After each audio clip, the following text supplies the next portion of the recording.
Le froid extrême ne prévient pas. Il n'arrive pas avec du dramatique ni avec une musique de fond. Il arrive la nuit, quand le corps baisse la garde, quand le mouvement s'arrête et quand la ville s'éteint. Pour quelqu'un qui a une maison, ça veut dire monter le chauffage. Pour une personne sans abri, ça veut dire entrer dans un mode survie où chaque décision compte et où chaque erreur se paie avec le corps. La première chose qu'ils apprennent, ce n'est pas à mettre plus de vêtements, mais à comprendre comment la chaleur se perd. Parce que le froid ne tue pas d'un coup. Il tue par usure, par des heures de perte constante qui vident le corps jusqu'au moment où il ne peut plus se défendre. Et là, apparaît une vérité que presque personne ne connaît. L'ennemi principal, ce n'est pas l'air glacé, c'est le sol. Dormir sur du béton gelé, et on sait comme s'allonger sur un bloc de glace. Le corps cède sa chaleur vers le bas pendant toute la nuit. C'est pour ça qu'une des premières règles dans la rue, c'est de ne jamais s'allonger directement sur le sol. Le carton, qui pour beaucoup n'est que du déchet, devient un matériau de survie. Pas pour le confort, mais pour la physique. Ces couches internes emprisonnent de l'air. Et l'air immobile, c'est de l'isolation. Ceux qui survivent à plusieurs hivers n'utilisent pas une seule couche de carton. Ils en utilisent plusieurs. Ils les cherchent sèches, les gardent pendant la journée, les cachent comme si c'était des provisions. Parce qu'un carton mouillé ne cesse pas seulement d'aider, il devient dangereux. L'humidité vole la chaleur plus vite que l'air froid. Et cette leçon, on l'apprend souvent de la manière la plus dure. Mais l'isolation par-dessous n'est que le début. Les vêtements deviennent aussi un système, pas un simple ensemble de pièces. Il ne s'agit pas de tout empiler. Il s'agit de couches avec une fonction, une couche interne qui éloigne l'humidité du corps, une couche intermédiaire qui piège la chaleur, une couche externe qui bloque le vent. Quand l'une de ces couches échoue, tout le système s'effondre. Et là, on tombe sur une erreur très fréquente que beaucoup de personnes sans abri apprennent à éviter. Le coton. Le coton absorbe la sueur, reste humide, et en hiver, il devient un réfrigérateur collé à la peau. C'est pour ça que, même si c'est ce qu'on trouve le plus souvent dans les dons, beaucoup évitent les t-shirts en coton comme couche de base quand le froid devient sérieux. Ce n'est pas une préférence, c'est de la survie.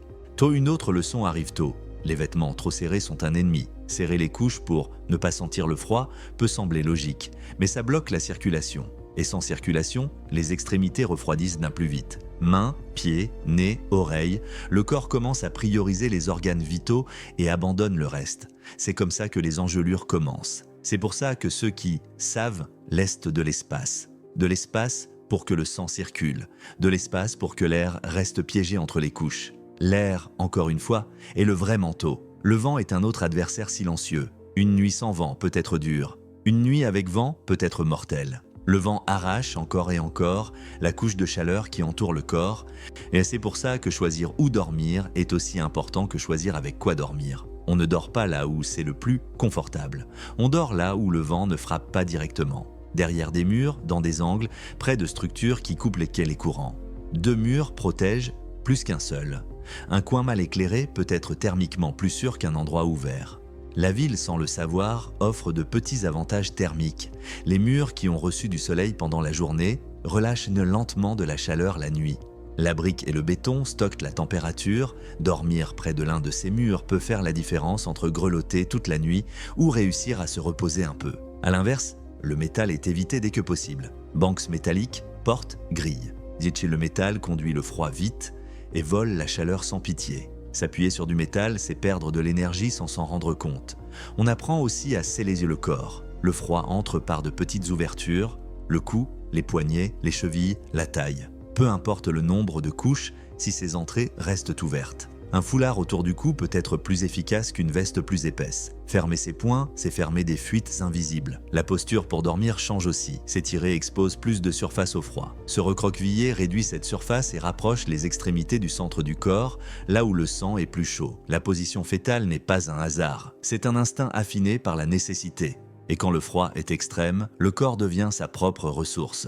Des mains gelées se réchauffent entre les cuisses, des pieds froids se pressent contre l'abdomen. Ce n'est pas élégant, mais ça marche. Le sang chaud circule et rend peu à peu la sensation. Rien de tout ça ne garantit le confort. Ça garantit quelque chose de plus important, rester au-dessus du point où le corps commence à lâcher. Parce que l'objectif n'est pas de l'être bien au chaud. L'objectif, c'est de ne pas tomber en hypothermie. Et là arrive le premier grand changement mental. Les personnes sans abri ne résistent pas à l'hiver. Elles le gèrent. Elles administrent la chaleur comme si c'était de l'argent. Elles évitent les pertes inutiles. Elles profitent de chaque source disponible. Et elles comprennent que survivre à une nuit ne dépend pas d'un seul truc, mais d'une chaîne de petites décisions bien faites. Mais même avec des vêtements adaptés et une bonne isolation, arrive un moment où ça ne suffit plus. Quand les températures tombent trop bas, le corps a besoin d'autre chose. Il a besoin de chaleur supplémentaire. Et c'est là qu'entre le niveau suivant de la survie, trouver de la chaleur dans la ville sans éveiller les soupçons, sans s'exposer à des dangers plus grands et sans dépendre du fait que quelqu'un ouvre une porte. Parce que, même si ça ne se voit pas, la ville n'est jamais complètement froide. La chaleur est là, il faut juste savoir où la chercher. Quand le manteau et l'isolation ne suffisent non plus, la survie en hiver entre dans une phase différente. Il ne s'agit plus seulement de ne pas perdre de chaleur, mais d'en trouver activement. Et c'est là que l'expérience fait une différence énorme parce que la ville, et même pendant les nuits les plus glaciales, continue de produire de la chaleur en permanence. Le problème, c'est que cette chaleur n'est pas signalée, elle n'est pas faite pour être partagée. Et, très souvent, elle se cache à la vue de tous. Les personnes sans abri apprennent à lire la ville comme une carte thermique. Elles ne marchent pas au hasard, elles observent, elles mémorisent, elles comparent, elles savent quels bâtiments expulsent de l'air chaud et à quelles heures. Elles savent quels endroits te laissent rester un moment sans poser de questions. Elles savent où la chaleur dure plus longtemps et où elle disparaît en quelques minutes. Une des premières découvertes, c'est la chaleur résiduelle de l'activité humaine. Restaurants, laveries, cuisines industrielles, bâtiments avec des machines.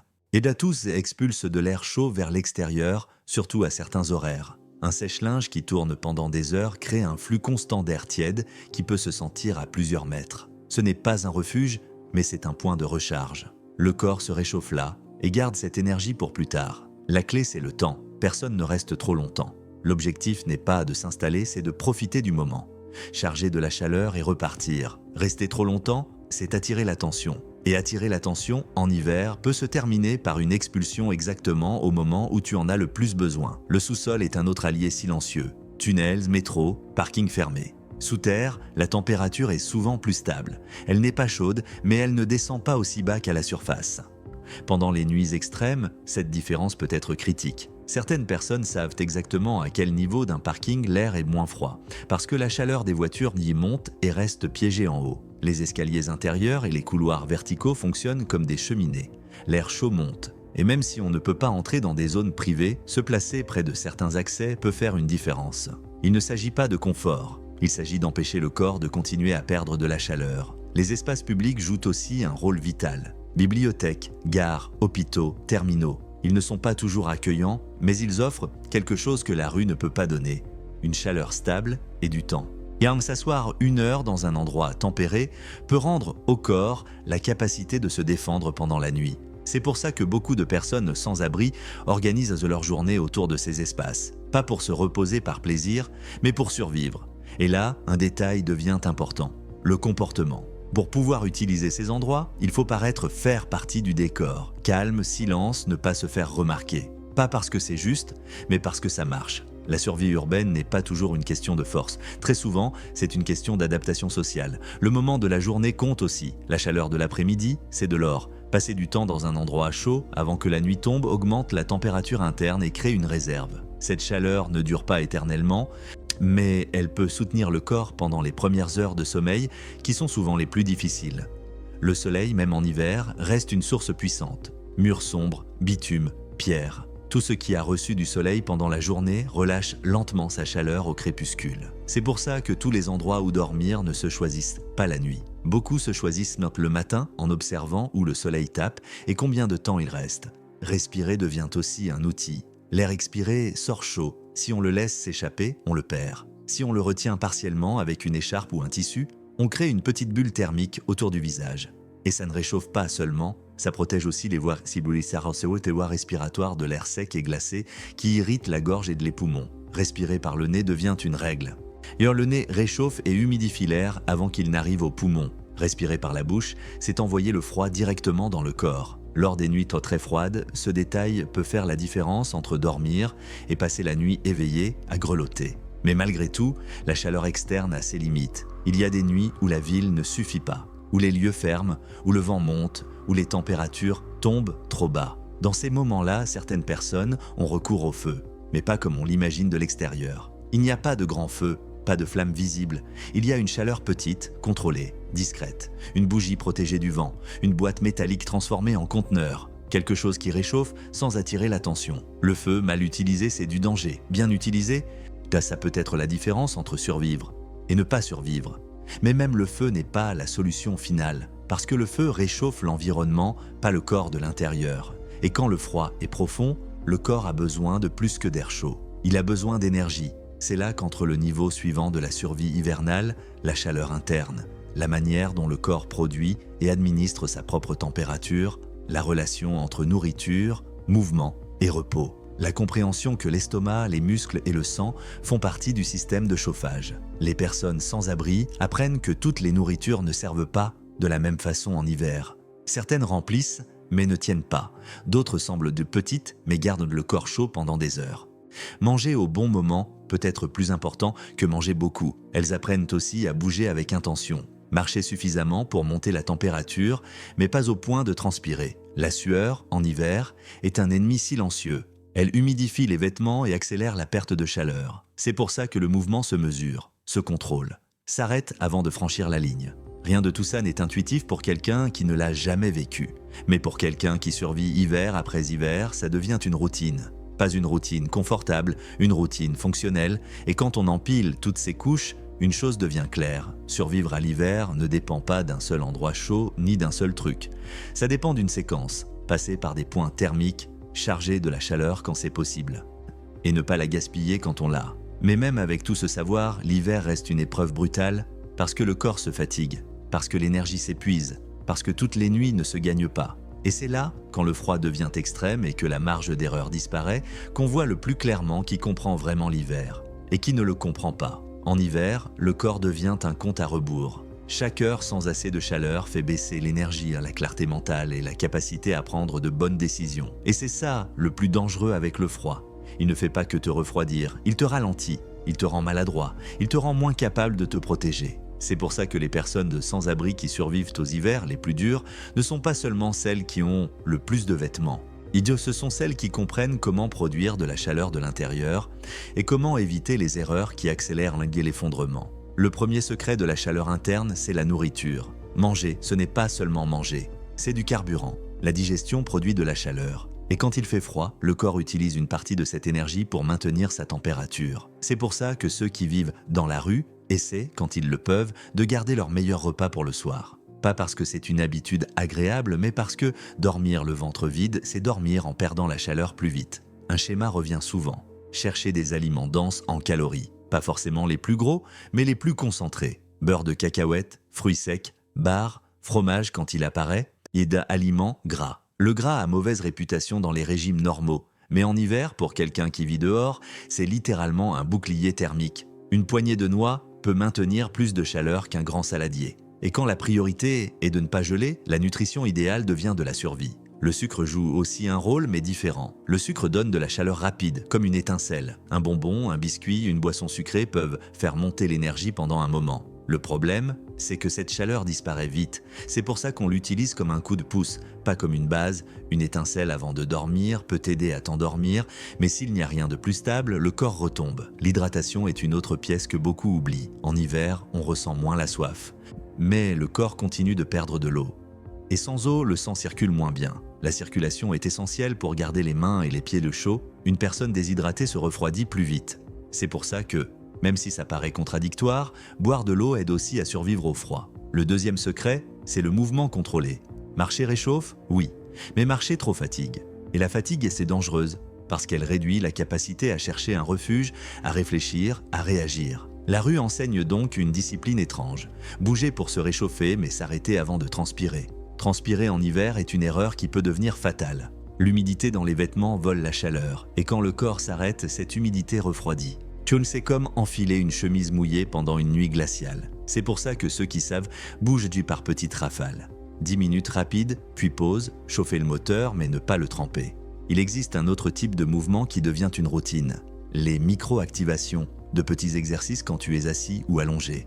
Fléchir les chevilles, bouger les doigts, serrer les poings, tendre et relâcher les jambes, ça maintient le sang en circulation vers les extrémités sans brûler trop d'énergie. Une manière d'éviter que les mains et les pieds ne s'éteignent. La circulation est la troisième pièce. Dans le froid, le corps protège les organes vitaux et réduit le flux vers les mains et les pieds. C'est normal. Le problème, c'est que quand les extrémités deviennent trop froides, le risque d'engelures apparaît. Et c'est pour ça que beaucoup apprennent à réchauffer les points de pouls, pas seulement les mains. Si tu as une source de chaleur, même petite, il est plus efficace de la placer près du cou, des poignets, de l'intérieur des cuisses ou du bas du dos. La paste de gros vaisseaux sanguins. Tu réchauffes le sang en mouvement et ce sang distribue la chaleur. Réchauffer seulement les doigts, c'est comme chauffer l'extrémité d'une corde. Réchauffer le pouls, c'est réchauffer le système. Le quatrième secret, c'est de protéger les pieds comme s'ils étaient le centre du corps. Parce que dans la rue, les pieds y sont le transport. Si les pieds se refroidissent, ils s'engourdissent. S'ils se mouillent, ils gèlent. Et s'ils se blessent, la personne perd sa mobilité. Perdre la mobilité en hiver, c'est perdre la capacité de survivre. Et c'est pour ça que les chaussettes deviennent une ressource stratégique. 2 couches Mosquechian fonctionnent souvent mieux qu'une seule épaisse parce qu'elles créent un espace d'air. Mais il y a un détail, si les chaussures sont trop serrées, 2 couches peuvent couper la circulation et empirer la situation. Tout est de question d'équilibre, on apprend aussi à sécher les chaussettes comme un rituel. Un toilette avec un sèche-main peut être un trésor, même sans chaussettes de rechange, sécher les mêmes réduit le risque de pièces glacées. Parce que des pieds humides, ce sont des pieds morts de froid. Le 5e secret, c'est le repos stratégique. Dormir dans la rue, ce n'est pas dormir, c'est un état d'alerte. Et en hiver, le manque de sommeil affaiblit le corps, il baisse les défenses, il réduit la chaleur interne, il augmente les erreurs. Et donc c'est pour ça que ceux qui survivent essaient de dormir par fragments quand l'environnement le permet. Ils profitent de moments relativement sûrs. Ils cherchent des lieux où le bruit et la lumière indiquent une présence humaine. Parce que la présence humaine réduit parfois certains risques. Mais le sommeil a aussi un ennemi silencieux, devoir se lever. Chaque fois que tu sors de ton nid au milieu de la nuit, tu perds la chaleur accumulée. La récupérer coûte de l'énergie. C'est pour ça que certaines personnes y essaient de minimiser les sorties. Elles gardent de l'eau près d'elles, préparent tout avant de s'allonger, ajustent leurs vêtements et leur isolation pour ne pas avoir à bouger trop. Tout ça peut sonner comme un manuel froid, presque mécanique, mais la réalité est des plus humaines et plus dure. Parce qu'en hiver, la peur aussi refroidit. Le stress maintient le corps tendu.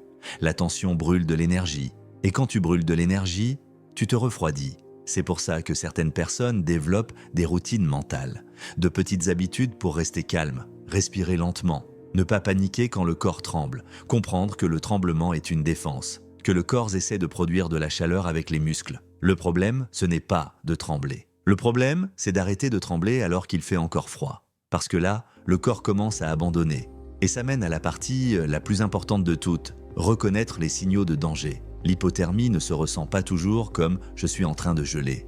Parfois, ça ressemble à un sommeil profond, à de la confusion, à de l'apathie, à ce moment où plus rien ne t'importe. Et c'est ça, le piège.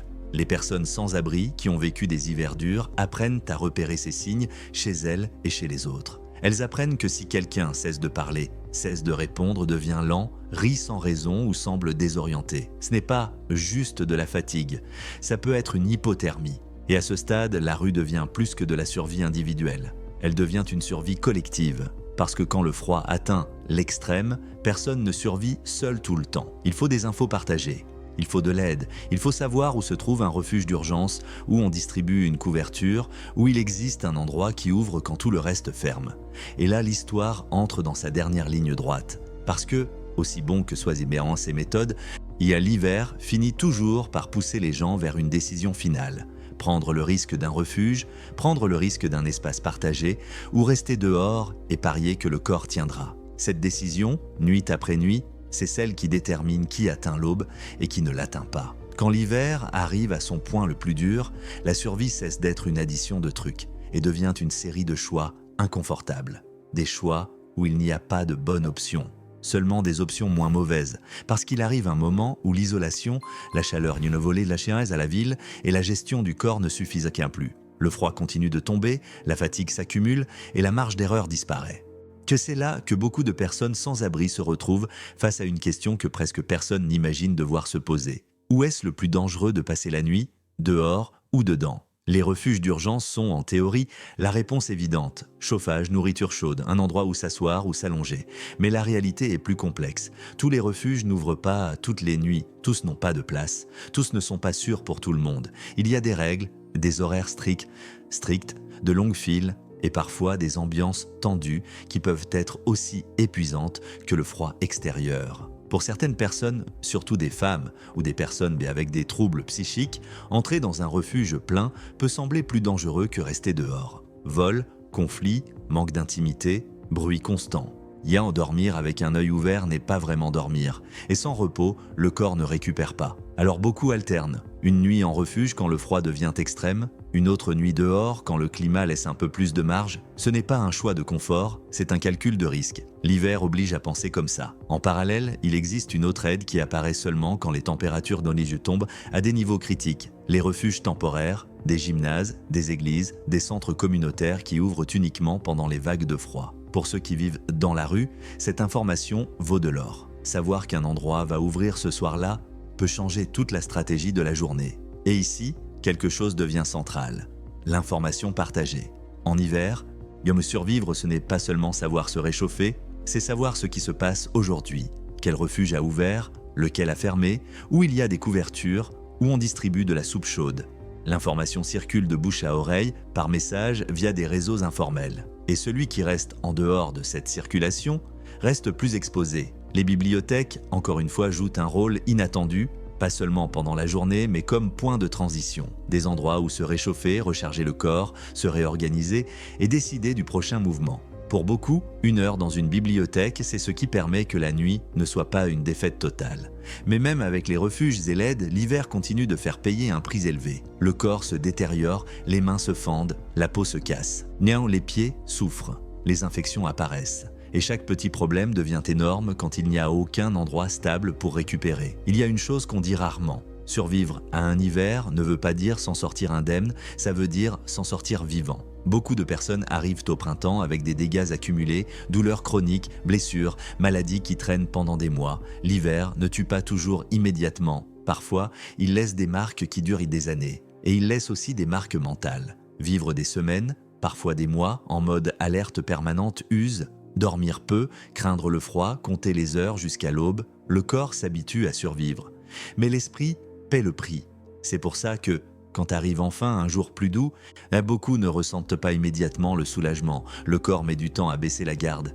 L'hiver reste à l'intérieur. Et pourtant, chaque année, des millions de personnes traversent des hivers comme ça. Pas parce qu'elles veulent, pas parce qu'elles n'essaient pas de s'en sortir, mais parce que la vie les a poussées là, et que le système n'offre pas de sortie rapide. Le froid n'attend pas que tu trouves un travail, il n'attend pas que tu aies tes papiers, il n'attend pas que tu ailles mieux, il arrive quand même. Alors, quand on observe comment les personnes sans-abri survivent aux hivers glacials, la leçon n'est ni romantique ni inspirante au sens classique. Elle est inconfortable. Elle montre à quel point la survie dépend de connaissances pratiques, d'une adaptation constante et d'une résistance qui ne devrait même pas être nécessaire. Elle montre que la ville, même dans sa version la plus froide, est remplie de chaleur gaspillée. Une chaleur qui n'a jamais été pensée pour sauver des vies, mais qui finit par le faire. Elle montre que de minuscules détails, comme un carton sec ou un mur chauffé par le soleil, peuvent être la différence entre passer la nuit ou non. Et elle montre quelque chose d'encore plus dur. Survivre à l'hiver ne devrait pas dépendre d'apprendre tout ça. Personne ne devrait devoir devenir expert en thermodynamique urbaine